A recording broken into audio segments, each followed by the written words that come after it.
welcome. Tonight, President Bola Tinubu meets a delegation of Catholic bishops in the State House, says he is not a religious bigot. Court of Appeal in Abuja holds the reinstatement of Alhaji Muhammadu Sanusi II as the Emir of Kano. Rivers State Governor Siminalayi Fubara again writes to the State House of Assembly, proposes Wednesday, March 19, 2025 as new date for the presentation of the 2025 state budget. And President Donald Trump says the U.S. had good and productive discussions with Mr. Putin.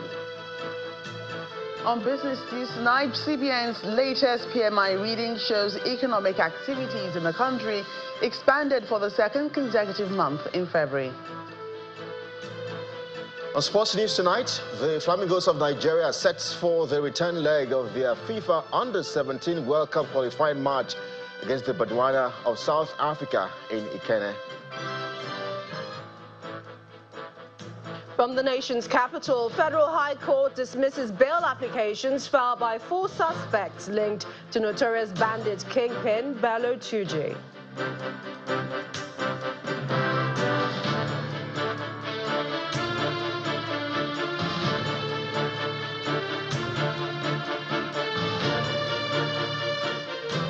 We begin tonight at the nation's capital, Abuja, with a declaration by President Bola Tinubu. Well, the president says he is not and will not be a religious bigot. He stated this when he received a delegation of Catholic bishops in the State House, Abuja. According to him, poverty and security does not recognize religious divides, and his administration is working very hard to turn Nigeria's economy around.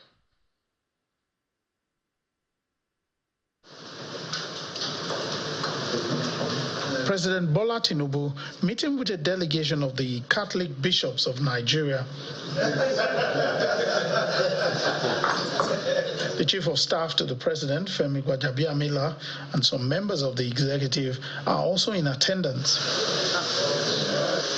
The spokesman of the delegation commends the president on his efforts on the economy, but expressed their concern on insecurity, education, and the issue of morality enforcement groups in the north. There is an urgent need for a clear and balanced approach to the role of religion in our country. Despite the constitutional provisions that imply a secular framework, Nigeria remains a nation of conflicting moral claims. In many northern states, the rise of morality enforcement groups, notably the Hisbah, has created serious concerns. Efforts should be made to ensure that religious practice in Nigeria fosters unity rather than division. The Minister of Information touched on a recent report. Only today we woke up to the news of some kind of remark from faraway America that there is some kind of persecution of some religious groups, precisely the Christians in the northern part of the country. Somehow we are taken aback by that, because we know that you have worked so hard since you came to office to ensure that there is collaboration, there is cooperation, there is also unity that is being forged. For the president, he made clear his position on the issue of religion. Poverty has no religious basis. It has no religious connotation, no identity. It affects all. And we must fight it together. I've been a good example as the governor of Lagos State. I've returned all the religious mission schools. This insecurity, everyone is affected. Christian, Muslim, alike. I won't be a bigot. My wife is a pastor. He also highlighted the importance of citizens and leaders investing in the nation to build a strong society. As if this country must develop, must go beyond myopic beliefs, must stand beyond religious bigotry.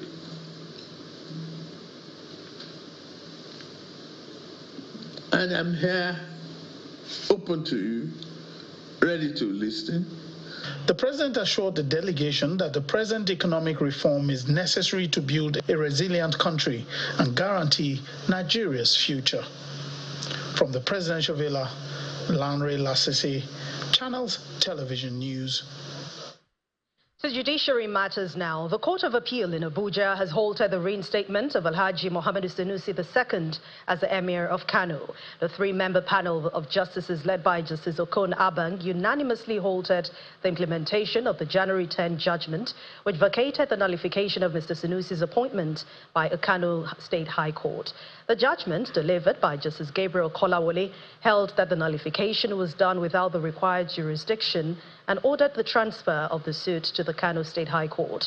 Ruling on the fresh applications, the appellate court agreed that the applications seeking to halt the enforcement of the earlier judgment pending the appeal before the Supreme Court were competent and meritorious.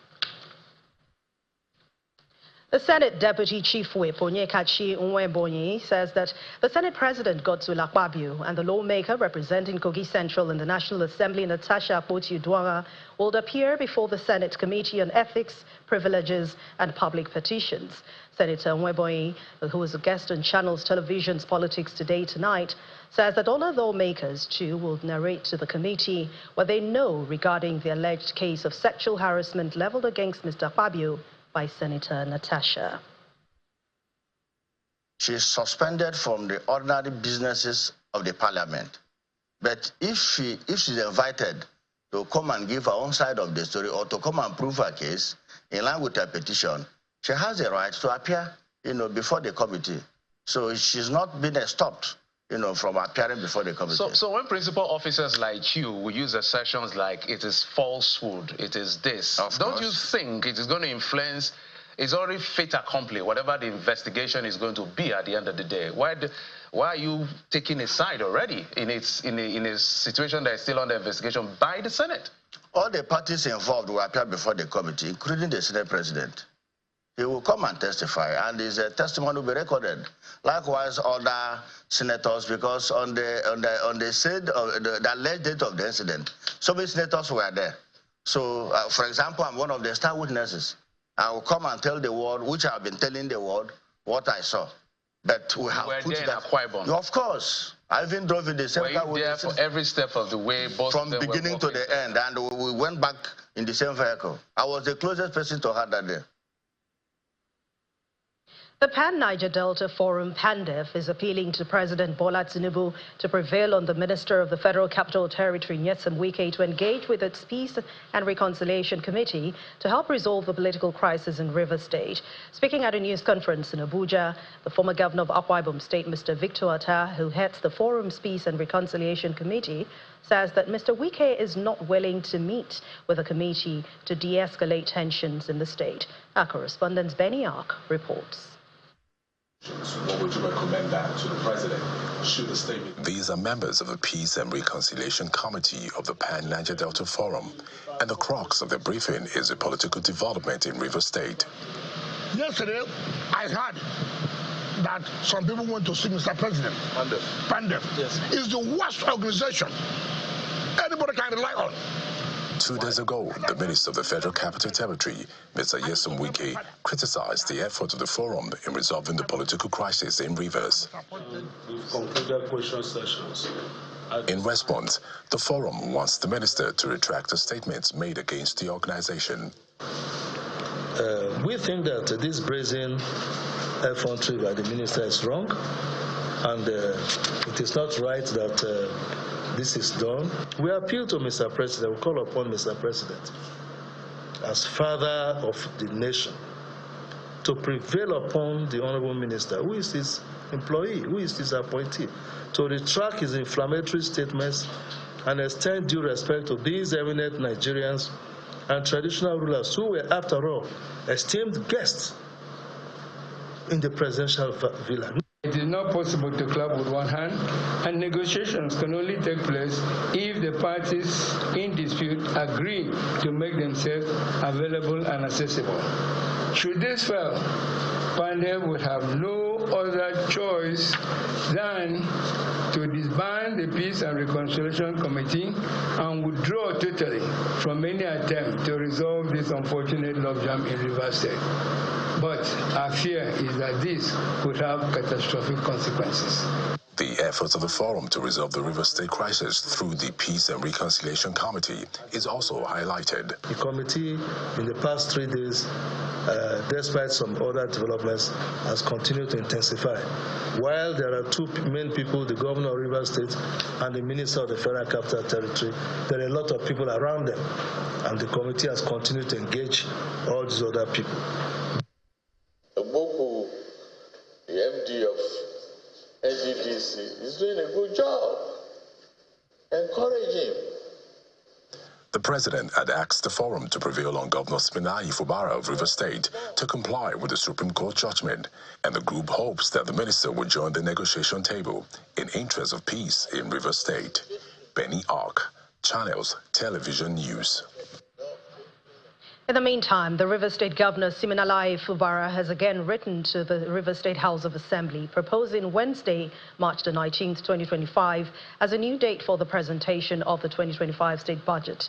In a letter addressed to the Speaker of the Assembly, Honorable Martin Amewele, Governor Fubara recalled his earlier attempt to present the budget on March the 12th, which was unsuccessful due to being denied entry into the Assembly premises.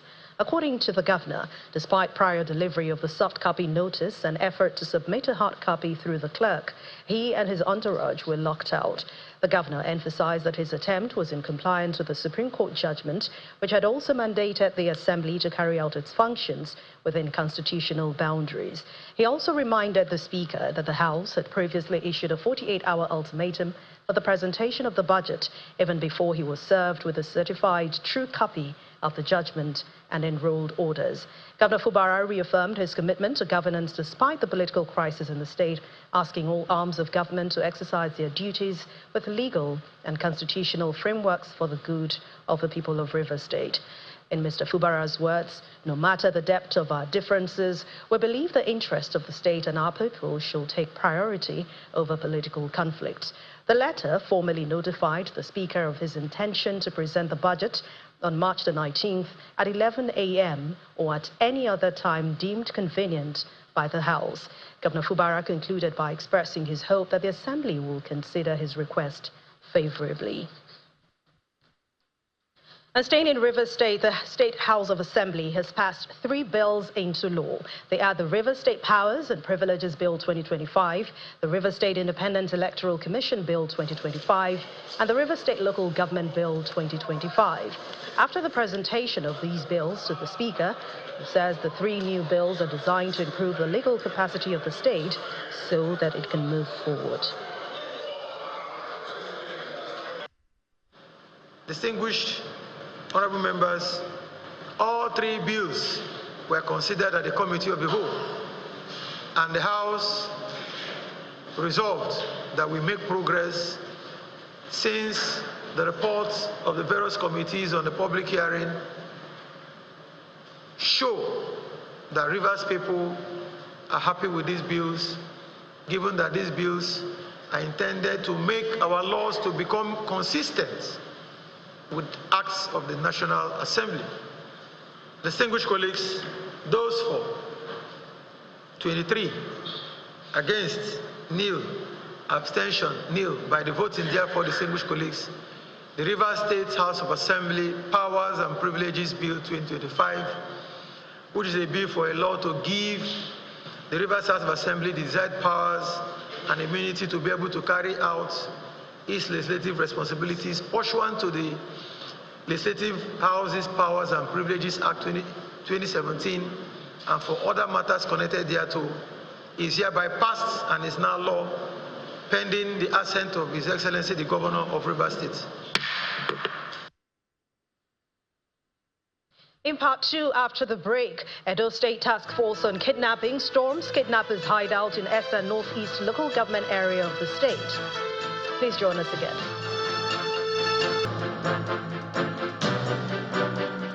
Welcome back. If you've just joined us, you're watching the news at 10, broadcasting live on Channels Television from Lagos.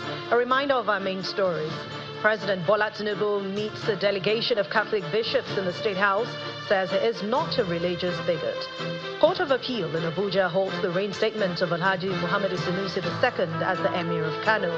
River State Governor Siminalayi Fubara again writes to the State House of Assembly, proposes Wednesday, March the 19th, 2025 as a new date for the presentation of the 2025 state budget.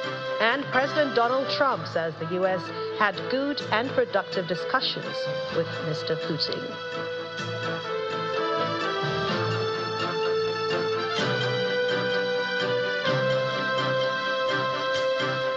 The Minister of Information and National Orientation, Mr. Mohammed Idris, is asking political parties to engage in healthy opposition for the sake of democracy. Mr. Idris made the remark when he received a delegation from the Inter-Party Advisory Council in his office in Abuja.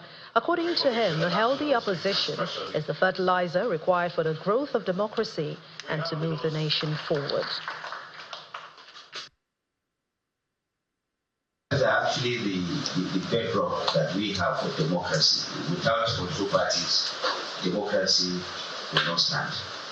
But we also know that once elections are over, it is also necessary that parties allow whoever they matter to continue to govern.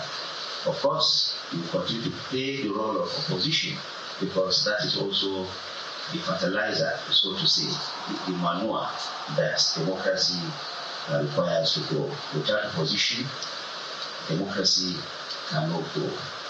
And so we welcome, as a party and as a government, healthy democratic opposition. But what we don't want is unnecessary bickering or criticism that are not aimed at developing our nation, that is aimed at distracting the party. And so we feel happy that all of you are not just coming together to oppose the government of the day. You are coming together to collaborate with the government of the day while also maintaining your policies, your philosophies, your vision for your respective parties. Civil society organization Action Aid International is setting up an independent judicial panel to periodically review electoral cases and improve the nation's judicial process.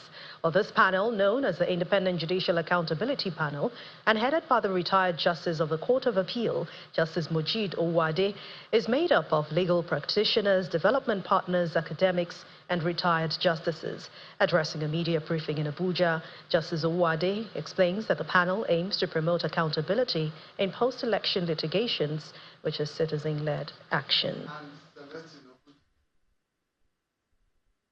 Through citizen-led actions, the project aims to hold tribunals and court judges accountable for transparent justice delivery, ultimately contributing to long-term judicial independence in Nigeria's electoral processes. IJAP made the following key observations and recommendations. A, that the judiciary must exercise caution in handling political matters in order to preserve its integrity and avoid public perception of bias.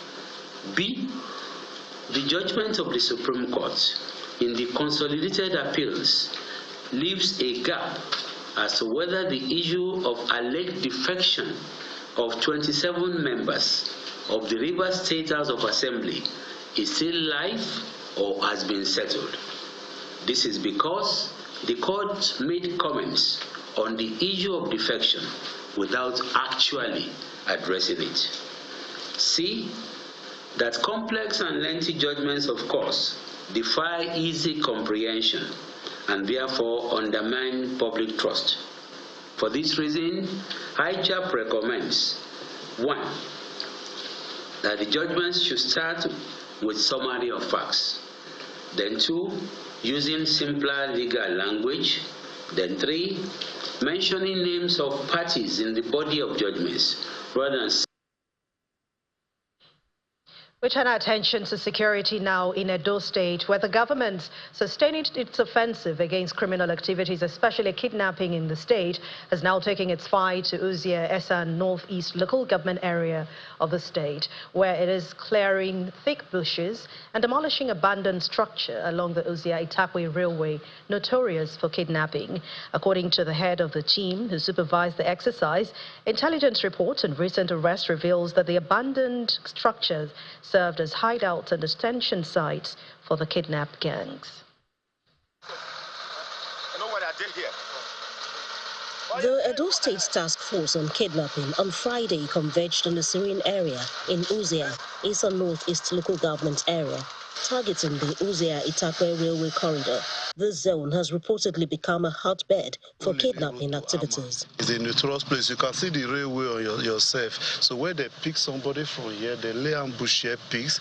If it's not convenient for them to follow this road to Itakwe, this railway lead to Itakwe, the other one to Warri. If it's not convenient for them, they use this harder, this old house for safekeeping till the next day before they proceed, for some hours before they proceed. That is why the government have decided today we bring down these buildings. The demolition and clearing focused on trees, thick bushes, and abandoned structures in the locality. A special advisor to the governor on security, Mr. Paul Ahiri, describes the area as a transit point for kidnappers operating along the railway axis, Esan Forest, and parts of Esako West. We are here because of all those kidnappers to bring this hideout where they are hiding their victim. So this is the railway land they are following. If they kidnap, this is here. If they kidnap in this area, they will bring it to that building. And this is the hideout where they are keeping the victim. We will not rest until kidnapper is zero tolerant in Edo State. The commander of the task force, Michael Aneto, reveals that intelligence reports and recent arrests in the area prompted the demolition. Before coming here today for this demolition, the DPO covering this area, even the Ati local government have done their various investigations, coupled with the Fulani that were arrested yesterday at Uzea here. This is a very notorious place for them. This road leads to Ama. This is Uzea Olili Road to Ama. The team assured residents that the state government and security agencies are committed to sustaining the crackdown on criminals and their activities, ensuring Edo State remains safe and secure. Jessica Lugusono, Channels Television News. The Kaduna State Police Command has debunked allegations made by the immediate past governor of the state, Nasir El-Rufai, that his former commissioner for local government and education, Jafaru Sani, was abducted by a police kidnapping gang linked to Governor Uba Sani. The command described Mr. El-Rufai's allegation as unfounded, false and misleading, stating that it does not have any kidnapping gang as alleged by the former governor. Mr. El-Rufai had, in a statement he posted on his X handle on Thursday, alleged that his former commissioner for local government, Jafaru Sani, was abducted by the kidnapping gang claiming to be police and immediately remanded in prison custody by a magistrate court without any police report or charges by the Kaduna State Ministry of Justice. He alleges that Mr. Jafaru's real crime was his resignation from the ruling All Progressives Congress and joining the Social Democratic Party, as well as having been proposed by Mr. El-Rufai as his replacement ministerial nominee representing Kaduna State in August 2023. According to the police, the force is an institution established by law and mandated by the Constitution to maintain law and order, which includes protection of lives and property of citizens. The police has now asked the public, especially individuals who have held positions of authority, to exercise caution and desist from malicious allegations against any security agency. The Nigeria Customs Service, through its Operation Whirlwind, is intensifying its crackdown on economic saboteurs, seizing petroleum products worth over 37 million naira in Taraba State. The Comptroller General of the Nigeria Customs Service, Mr. Bashir Adeniyi, made this known while on an operational visit to the State Command of the service.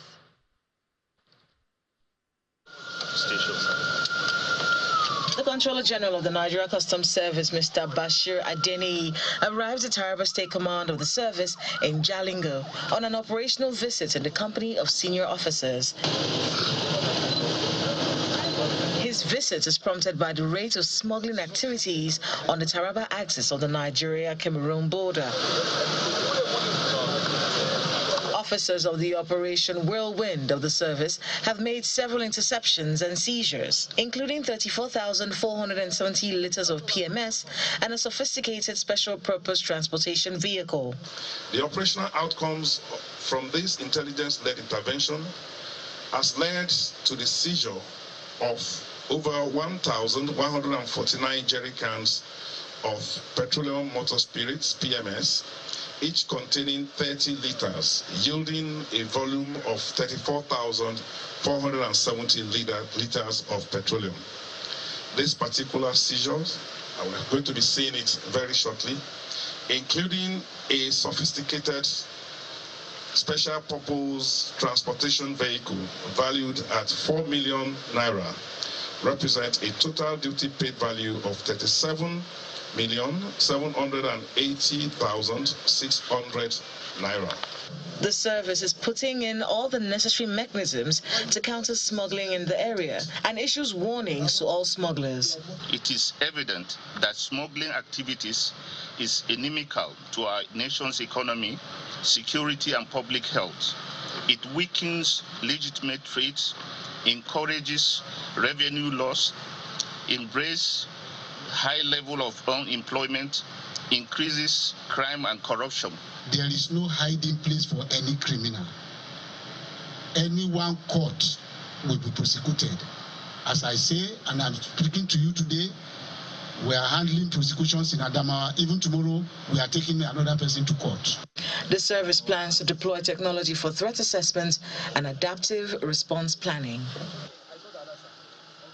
Still ahead on the news at 10, CBN latest PMI reading shows economic activities in the country expanded for the second consecutive month of February. And that's in business news. Please stay with us. Welcome back. We continue the news at 10 now as we head over to Abuja studios where Millicent Walker is standing by. Hello, Millicent. It's over to you.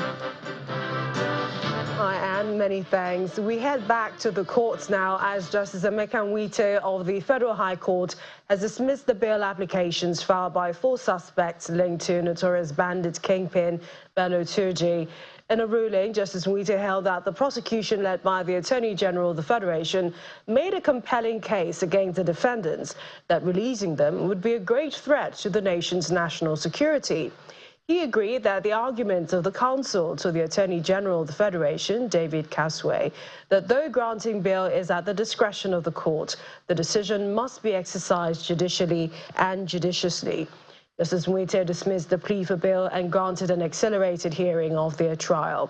The judge equally granted an ex parte motion moved by Mr. Kaswe seeking the protection of the witnesses during trial. The prosecution had on February 10 argued that the defendants, if granted bail, might abscond. The lawyers submitted that there was contending evidence that the defendants played significant roles in the terrorism activities led by Bello Turji in the northern part of the country. Away from the court, about 1 million Nigerians nationwide will receive 10-kilogram bag of rice each as the Aliko Dangote Foundation launches the 2025 annual National Food Intervention Project valued at 16 billion naira. Speaking at the ceremony in Kano, the chairman of the Aliko Dangote Foundation, Mr. Aliko Dangote, represented by his daughter, Maria Aliko Dangote, said the distribution is in line with the core values of his company and foundation. Our correspondent Sadiq Iliasu reports. Lastly, I also want to thank everyone who have. Over 2,000 poor and vulnerable individuals gathered at the State Government House in Kano for the flag-off of the rice distribution by the Aliko Dangote Foundation.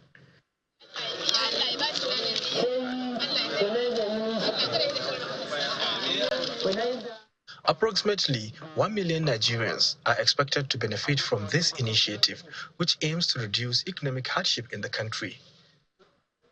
In Kano State, the distribution of bags of rice supplements the Aliko Dangote Foundation's existing and ongoing feeding programs, such as our daily feeding initiatives for 10,000 vulnerable individuals, which has been operational since the 1990s. Additionally, we are providing 5,000 daily iftar meals for those observing the holy month of Ramadan. Governor Abba Yusuf of Kano State, who was represented by his deputy, said the intervention reflects Mr. Dangote's unwavering commitment to address poverty and hunger in Nigeria. This year, according to communications received from the president of the ADF, a total of 120,000 bags of 10 kg rice will be distributed across the 44 local government areas of the state. Such a huge and magnanimous gesture will undoubtedly go a long way in alleviating hardship, particularly during the blessed months of Ramadan. Speaking to newsmen, the Chief Executive Officer of the Aliko Dangote Foundation said the annual National Food Intervention Project is a way of giving back and supporting the government in combating poverty and hunger in Nigeria. The idea is to reach the most vulnerable of us within this period of Ramadan. During this month of Ramadan, that we should reach the most vulnerable in all the local government areas of Nigeria. So as you can see, we have 774 LGAs in Nigeria, right? And we're giving away 1 million bags. So the idea is that everybody should be touched by this gesture. This year also happens to be that Ramadan and Lent are overlapping. So that's why we're, again, reaching everybody in Nigeria as much as we can. Alhaji Aliko wants us to support the needy. He understands the need in the country. He knows that people are suffering. And so this is a gesture just to show that we're with the people. This foundation believes that the initiative further demonstrates the foundation's dedication to improving the lives of Nigerians through sustainable interventions. And that's it from the nation's capital. Let's find out more about CBN's latest PMI reading. Joke Rogers is standing by with business news.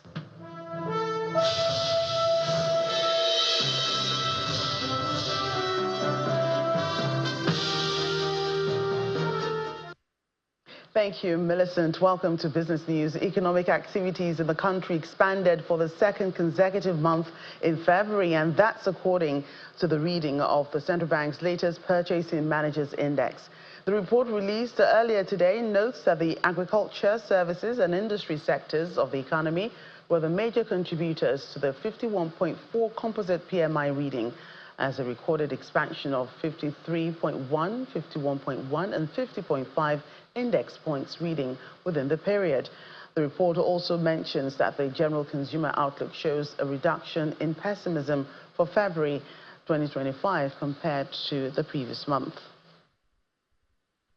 Meanwhile, Nigeria's economy is expected to grow at a faster pace, with real GDP projected to rise from 3% recorded in 2024 to 3.6% this year. And this is according to new projections by Afreximbank Trade Intelligence Solutions. In its latest report, Afreximbank explains that the country's economic expansion will be supported by increasing fuel production at the Dangote Petroleum and Petrochemicals Refinery, declining inflation and policy reforms aimed at stabilizing the financial sector. The Lagos State government has launched a digital platform called My Lagos App, designed to help business owners list their services and make utility payments.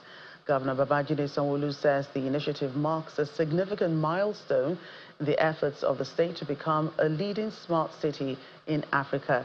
He describes the app as a vital bridge between the government and residents, and which offers comprehensive digital solutions such as real-time traffic updates, emergency services, business listings, utility payments, and tourism information.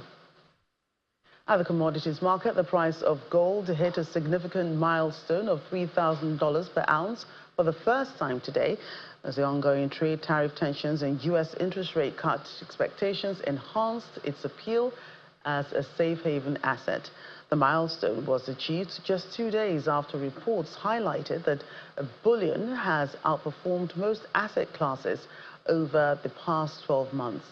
As at 10:31 GMT, the price of spot gold increased by 0.4%, reaching $3,000 per ounce, while it has hit 13 all-time highs this year alone, appreciated by over 14%. More figures now. More than 166 billion naira was knocked off from the total value of Nigeria's stock market today as investors returned for a fresh round of profit-taking on some high-value equities. Inijon Mekwa has more details.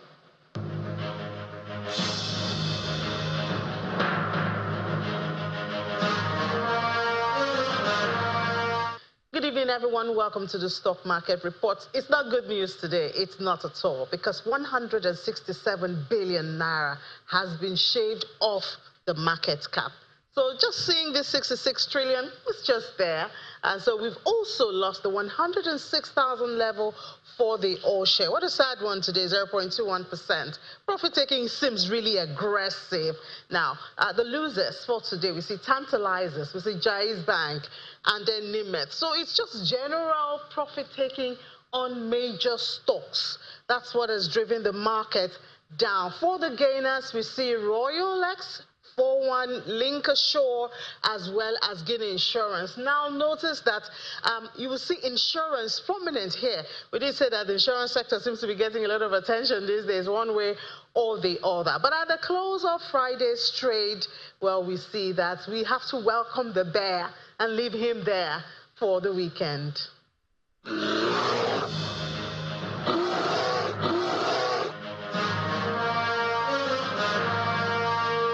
That's business news tonight. Back to you, Anne.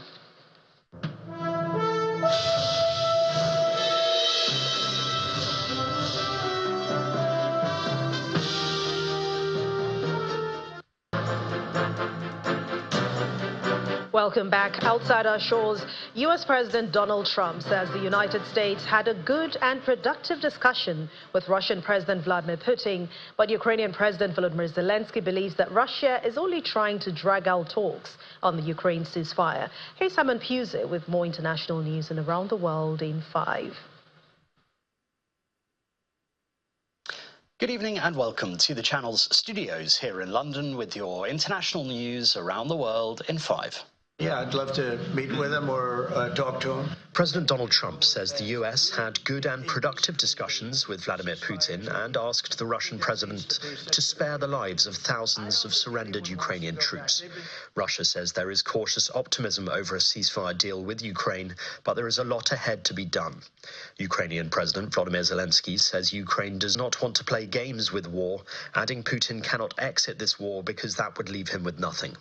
Elsewhere, Russia says it's continuing to retake parts of its Kursk region, which Ukraine invaded last year. A Russian national has been sentenced to life imprisonment by a Finnish court for committing war crimes in eastern Ukraine in 2014. Vojislav Tordin, a senior member of a Russian far-right mercenary group, was found guilty of 4 charges by a court in the Finnish capital Helsinki. Tordin denies the allegations. It marks the first time charges have been brought and heard in a Finnish court over allegations of war crimes in Ukraine. I, Mark Carney, do solemnly and sincerely swear that I shall be a true and faithful servant to His Majesty King Charles III as a member of His Majesty's Privy Council for Canada. I will, in all things, to be treated, debated, and resolved in Privy Council. Mark Carney has been sworn in as Canada's new Prime Minister at a ceremony in the nation's capital, at Ottawa's Rideau Hall III, as well as his heirs and successors. Ministers have also been sworn in the Prime Minister's new cabinet.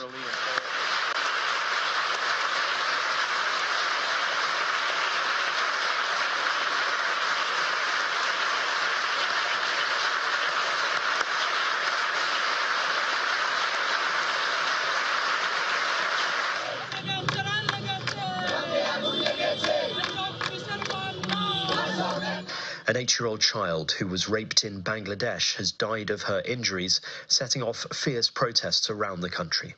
The attack happened while she was visiting her elder sister's house in the city of Magura, sometime between the night of the 5th of March and the following morning. The elder sister's 18-year-old husband, along with his parents and brother, have been arrested and placed on remand. On Thursday night, after hearing news of the child's death, an angry mob descended on the house where the incident is alleged to have taken place, setting it on fire.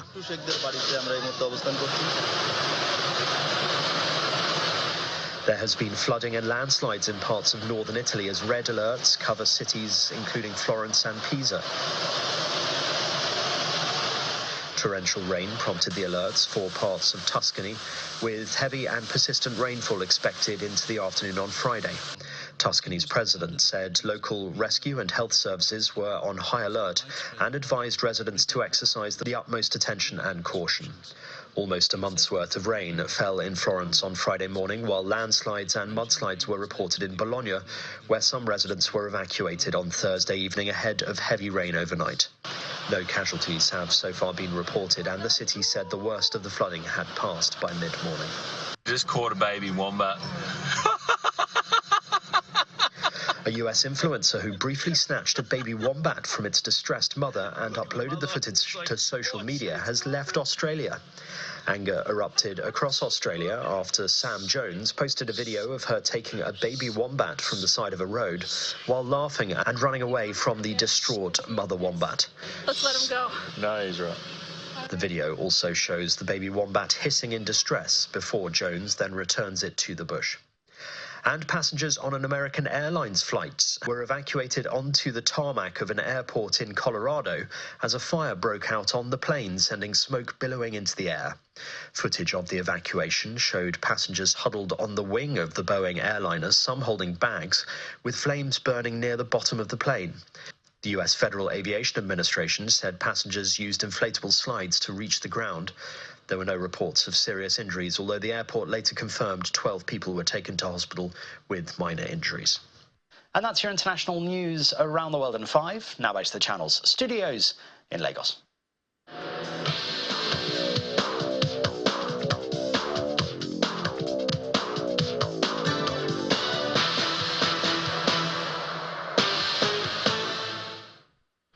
Many thanks indeed, Simon, and welcome to Sports News. Head coach of the Flamingos of Nigeria, Bankole Oluwakere, says the girls will not leave any room for a possible sucker punch as they take on their South African counterparts in the FIFA Under-17 World Cup qualifying match in Ikenebremo this Saturday. Shakirat Moshood scored once, and Harmony Chidi netted a brace to earn Nigeria a 3-1 win in Pretoria last weekend in the first leg. The winner of the fixture will confront the winner of the fixture between Botswana and Algeria in the final qualification round. The Sophie Stadium in Inglewood, California has unveiled its new grass field as part of continued renovations for the 2026 FIFA World Cup, co-hosted by the US, Mexico and Canada, and the turf will soon get a test ahead of next year's tournament. The 70,000-seat stadium, which mainly plays host to NFL football games and concerts, will greet supporters for 8 matches during the month-long events, including USA's first match and a quarterfinal. The opportunity to play on the hybrid, it was just grass, for me. So, but from what I can see here today, this is amazing. Now, 32 plus years later, I expect in another year we're going to see fans very knowledgeable about the game, knowledgeable about the World Cup, knowledgeable about every team and even player on the individual teams. And so we have built something that will allow us to have all the irrigation, all the sub-air, all the operational requirements that FIFA would like to have. We have our artificial light systems, the light rigs that you see behind me right now, so that we can make sure that grass will not only be living in here, but thriving in this environment for the entirety of our World Cup 26 time. Well, we are counting down to the World Cup, and this man here, that's England manager Thomas Tuchel, says he wants his team to reflect the physicality of the English Premier League as he hopes to inject more intensity into the Three Lions. The German's appointment as the 3rd foreign manager to take charge of England has raised the pressure on Tuchel to deliver a first major trophy since 1966 at next year's World Cup. The Premier League is a very physical league, is a very physical demanding league, is a very direct league. I think we should be brave enough to play like an England squad and should not try to copy other nations, other styles too much. I think it should reflect the values of the country and of the strongest league in the world, which is the Premier League. So we will try to implement a direct style, an attacking style, and we will try to increase our rhythm in our game, increase the intensity in our game. And that's sports. I am Kelly Egiga. It's back to Anne.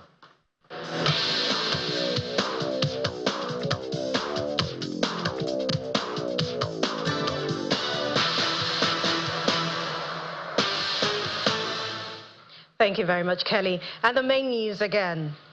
President Bola Tinubu today met with a delegation of Catholic bishops in the State House, where he told them that he is not a religious bigot.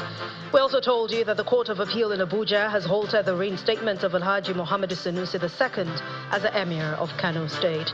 Also today, the River State Governor Siminalayi Fubara has written to the State House of Assembly proposing Wednesday, March 19, 2025 as a new date for the presentation of the 2025 state budget.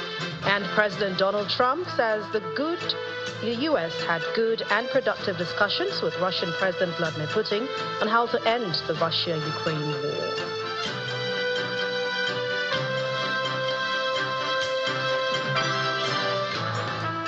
That's the news at 10 tonight. Thank you so much for watching. I'm Anne Nwawadu. Have a wonderful night rest and have a wonderful weekend ahead. Good night.